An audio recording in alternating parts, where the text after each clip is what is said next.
Pabor naman ng mas nakararaming Pinoy na imbestigahan ng International Criminal Court o ICC ang war on drugs ng nakaraang Administrasyong Duterte. Patunay lang daw yan na marami tayong kababayan na gusto nang malaman ang katotohanan. Nasa frontline ng balitang yan si Elaine Fulgencio.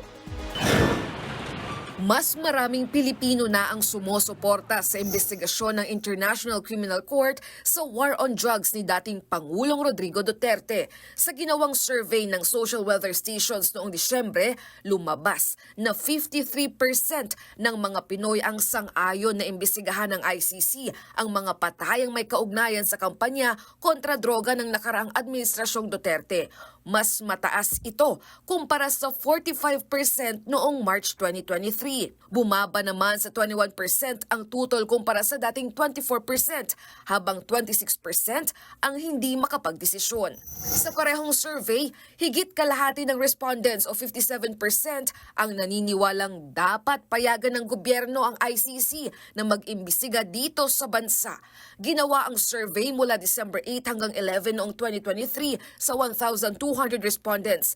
Para sa grupo na nagsusulong ng karapatang pantao, patunay lang ang resulta ng survey na matagal na umanong dapat inaresto ang dating Pangulo.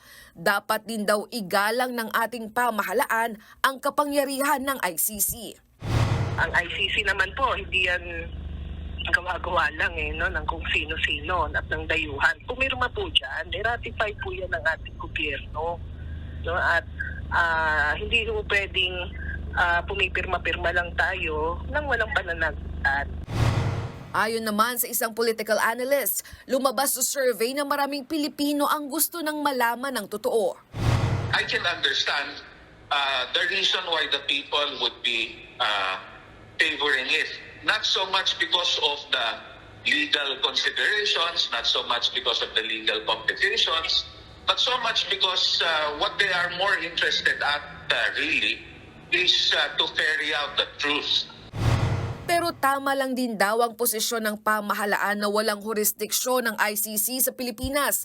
Ilang beses nang binigyang diin ni Pangulong Bongbong Marcos na hindi makikipagtulungan ng ating pamahalaan sa ICC.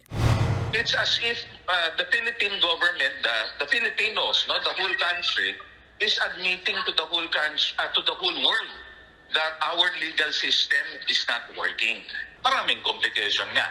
If we allow it, it's as if we are allowing the indictment of our own legal system. Nagbabalita mula sa Frontline, Elaine Fulgencio, News 5. Mga kapatid, Mean Los Baños po. Huwag magpahuli sa mga balita at impormasyong dapat ninyong malaman. Para sa mas malawak na balitaan at diskusyon, mag-follow at mag-subscribe sa social media pages ng News 5.